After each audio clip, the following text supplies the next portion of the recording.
Adanna held a small brown bottle with trembling hands that contained a deadly poison. Her tears dropped one after another onto the label as she read the warning written on it. She could hardly see through her watery eyes. On the glass table in front of her lay a note she had written earlier, a letter to her parents, explaining why she had chosen to end her life. Her whole body shook as she slowly opened the bottle. The air in her room grew heavy.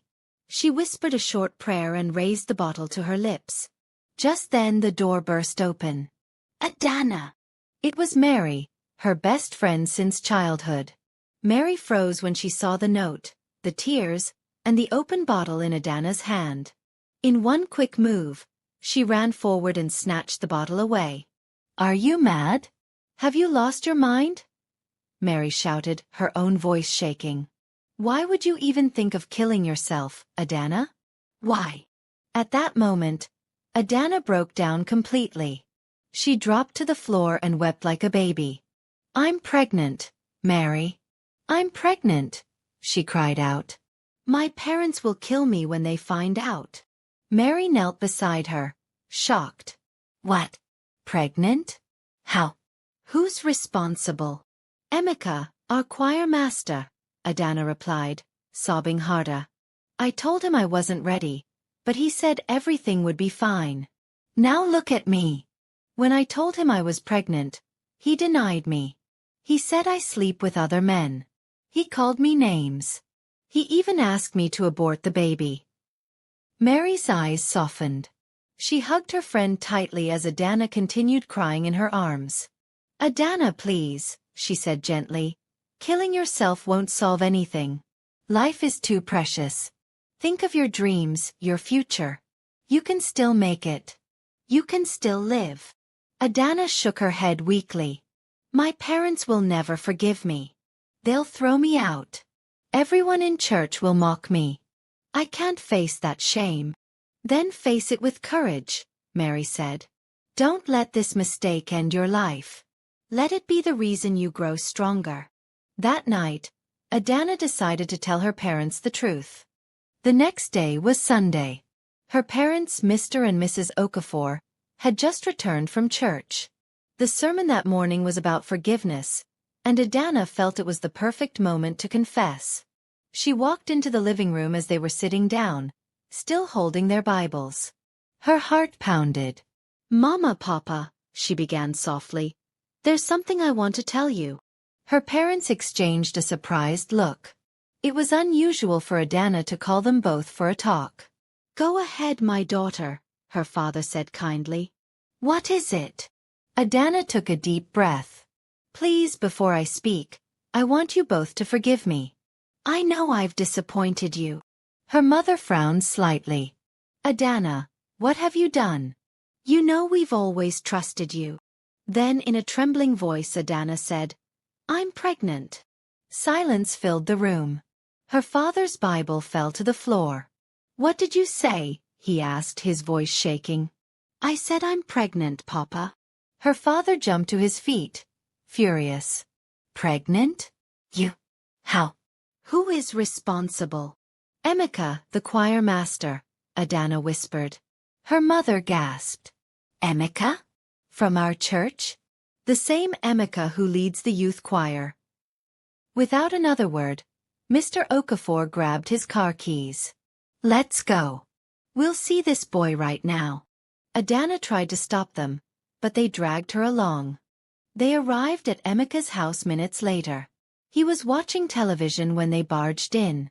Startled, he stood up quickly. "Good evening, Sir Ma. Don't greet us." Mr. Okafor interrupted. "Emeka, tell us the truth. Did you get my daughter pregnant?" Emeka froze for a moment.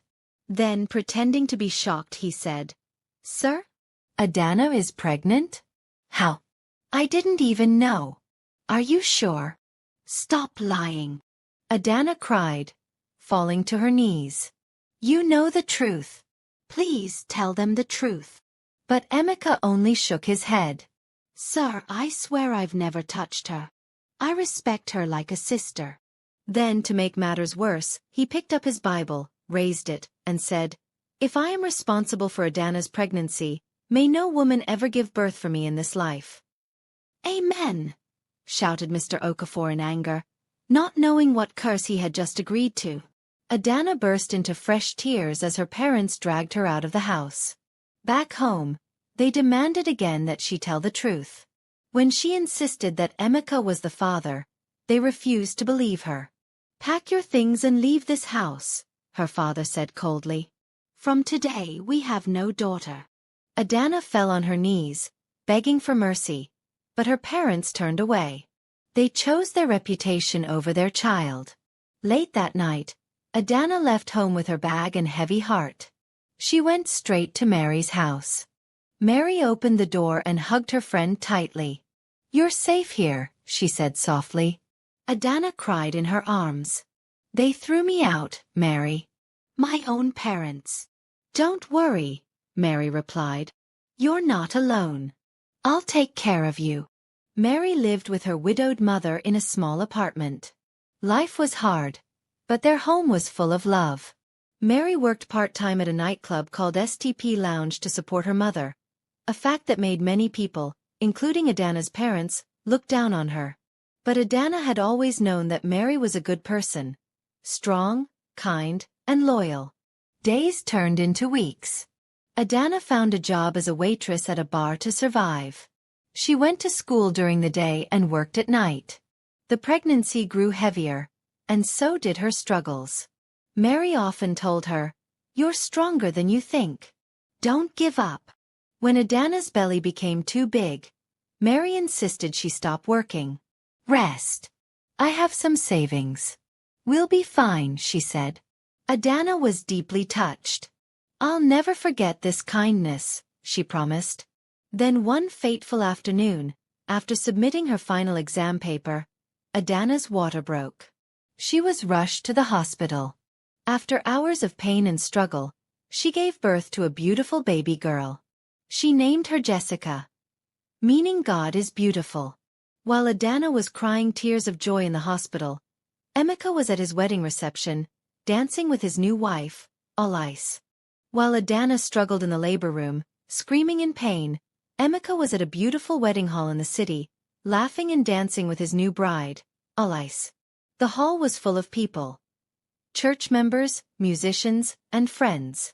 Everyone celebrated the blessed union of their beloved choir master. Little did they know that the same man they were clapping for had destroyed a young girl's life. Back in the hospital, Adanna held her newborn baby in her arms. Tears rolled down her cheeks, but this time they were tears of both pain and joy. She whispered to her child, "Your name will be Jessica.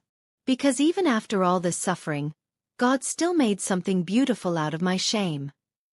Mary stood beside her, smiling proudly. "She's so beautiful, Adanna. Look at her tiny fingers." Adanna smiled weakly. "She's all I have now." Mary placed a hand on her shoulder. "You have me too. We'll raise her together. I promise." Days turned into weeks, and weeks into months. Adanna became a full-time mother.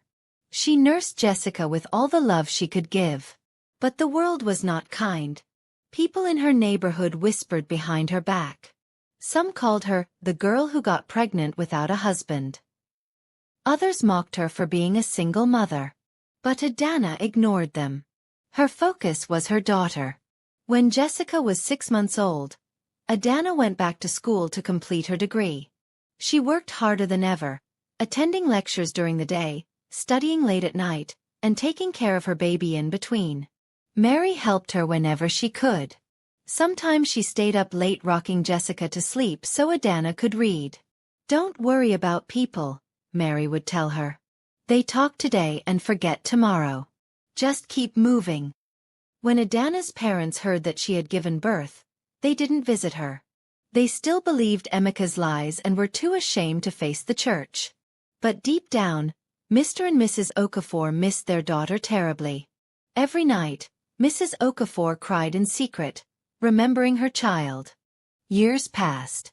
Adanna finished school with excellent grades and later completed her NYSC program. She was among the top in her set, and soon she got a job at a good company in Lagos. By then, Jessica had grown into a smart and cheerful little girl. She had a voice that could melt hearts, soft, clear, and full of emotion. Whenever she sang, people stopped to listen. Even her teachers at school said, "This child has a gift." One evening, Adanna sat on the bed watching her daughter sing. She smiled proudly. "You have your father's voice," she thought sadly, "but not his heart." Mary, who still lived nearby, helped them in every way she could. She was more than a friend. She was family. Life was finally beginning to take shape for Adanna and her daughter. While Adanna and Jessica's lives were blossoming, Emeka and All Ice were facing a completely different reality. Years had passed since their wedding, but they had no children. All Ice had gone through countless hospital visits, tests, and prayers, but every result came back the same. Nothing was wrong with her. Doctors said Emeka was medically fine too. Yet, they remained childless. Frustration began to grow in their marriage. All Ice's once gentle tone turned sharp. "Emeka, what exactly is wrong with us?" she would ask in tears. "I don't know," he would reply, avoiding her eyes. But deep down, Emeka knew the truth. He remembered the night he held that Bible and swore falsely before God. He remembered Adanna's tears. He remembered the amen from her father. One night, All Ice woke up sweating. She had a terrible dream. In her dream, she saw Emeka drowning in a wide river. She ran to the bank and threw a rope to him, but the more she pulled, the more he dragged her into the water. Suddenly, an old man in a canoe appeared. She cried out, "Please help my husband." The old man shook his head and said, "Only the truth can save him. If he refuses to confess, he will drag you down with him." Then the man paddled away, and both Emeka and All Ice sank into the dark water. All Ice woke up screaming. She shook her husband awake and told him everything. Emeka's heart raced. He knew what the dream meant. But he was too afraid to admit the truth, afraid to lose his fame, his position in the church, and the respect he had built. "Let's just pray about it," he said weakly. All Ice stared at him, sensing his fear. Something wasn't right, and she knew it. Years rolled by. Jessica was now 18 years old and already a small celebrity in her community. Her beautiful voice opened doors that Adanna never imagined. People invited her to sing at weddings, church events, and talent shows.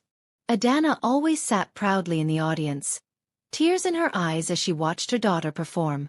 Every time Jessica sang, Adanna silently thanked God, and Mary, her true friend who once stopped her from taking her own life. Meanwhile, Emeka's fame as a gospel artist began to fade. His songs no longer touched people's hearts. He tried everything. New producers, new albums, new tours, but nothing worked. His wife All Ice, now tired and bitter, began to threaten him. "If you don't tell me what's haunting us, I'll leave you," she said one night. Emeka buried his face in his hands. "I can't," he whispered. "If I confess, I'll lose everything." All Ice stood up. "Then you've already lost me." And she walked out. That same night, unable to sleep, Emeka drove to the church where he used to lead the choir. The hall was empty and dark, except for the dim red glow of the altar lamp. He walked slowly to the pulpit, the same place he had once stood proudly before hundreds of worshippers. Now his voice trembled as he whispered, "Lord, I've lost my song." He tried to sing one of his old songs of praise, but no sound came out. His throat tightened, and tears streamed down his face. He dropped to his knees. "God, I lied in your house. I swore falsely in your name. I destroyed an innocent girl's life," he sobbed. "Please forgive me. I can't live with this guilt anymore." For the first time in years, Emeka felt truly broken. He stayed on the floor for hours, weeping until dawn. When he rose to his feet, his decision was clear. He would find Adanna and confess. The following week, Emeka could no longer bear the torment. He went to see Mr. and Mrs. Okafor, who were now old and frail. When they saw him, they were surprised. "Emeka, my son, what brings you here?" Mrs. Okafor asked. He fell to his knees immediately. "Mama, Papa, please forgive me. I wronged you and your daughter." They looked at each other, confused. "What are you talking about?" Mr. Okafor asked. With tears streaming down his face, Emeka confessed everything. How he deceived Adanna, denied her pregnancy, and swore falsely on the Bible. The old couple were heartbroken. Mrs. Okafor cried uncontrollably. "Oh God, what have we done?" she wailed. "We threw our only child away because of lies." Emeka bowed his head in shame. "I've been childless since that day. Please help me. Forgive me." Mr. Okafor shook his head sadly. "You did not wrong us, Emeka. You wronged Adanna. Go and seek her forgiveness. That's the only way to be free." Emeka searched everywhere for Adanna, but no one knew where she lived. It had been over a decade since anyone last saw her. Just when he was about to give up, his manager came to him with good news. "Sir, there's a young singer named Jessica Okafor. She's very popular now. Her voice can revive your career. I've already spoken to her mother about a possible collaboration." Emeka agreed immediately. Set up the meeting. When he arrived at the studio the next day, his heart stopped. There she was, Adanna. She froze the moment she saw him. "Emeka?" she whispered. He nodded, trembling. Then he looked at the young girl standing beside her. "Is she?" Before he could finish, Adanna grabbed Jessica's hand and stormed out. Emeka ran after them shouting, "Please, Adanna, just hear me out." But she didn't look back. A few weeks later, Emeka went again. This time with Adanna's parents and his manager. They arrived at a beautiful house in Lekki. It was Adanna's home. When Mr. and Mrs. Okafor saw where their daughter lived, they were filled with both pride and shame. Their little girl had made it without them. Adanna stood at the door, cold and distant. "Mama." "Papa, why are you here?" she asked quietly. Her mother fell on her knees immediately. "My daughter, please forgive us. We were wrong. We chose the church over you." Her father joined her. "We've suffered for years because of our pride. Please forgive us." Tears filled Adanna's eyes. She looked away for a moment, then nodded slowly. "I forgive you," she said. Emeka also knelt down. "Adanna, I'm sorry. I ruined your life. Please forgive me." Just then, Jessica entered the living room. She saw everyone on their knees and looked confused. "Mummy, what's happening?" she asked. Adanna wiped her tears. "My daughter, meet your grandparents." She paused, looking at Emeka. "And this is your father." Jessica gasped, but instead of anger, she walked to Emeka and hugged him. "I forgive you, Daddy," she whispered softly. Adanna broke down. She hugged them both, crying uncontrollably. Before they left, Emeka turned to her once more. "Adanna, I know I don't deserve it, but will you marry me? Can we start again and be one happy family?" Adanna looked at him for a long time, then smiled faintly. "Some wounds heal," she said quietly, "but the scars remain. Let's forgive and move on, but marriage, that chapter is closed." Emeka bowed his head in silence. Months later, Adanna and Jessica attended Mary's wedding. The once single struggling young woman who had saved a life now stood radiant in a white gown, smiling through joyful tears. Her groom, a kind businessman, held her hand proudly. As the pastor said, "You may now kiss the bride," Adanna and Jessica clapped the loudest. Later that night, Adanna handed Mary a small brown bottle, the same one from years ago, now empty. "I kept this to remind me of how you saved me," Adanna said softly. "Because of you I lived." Mary smiled and hugged her tightly. "No, my friend. Because of you, I learned what love really means." And as music filled the air, Adanna whispered a prayer of gratitude for forgiveness, friendship, and a future finally free from pain. Jessica went on to become an international popular gospel artist, and her mother was so proud of her and what they have archived.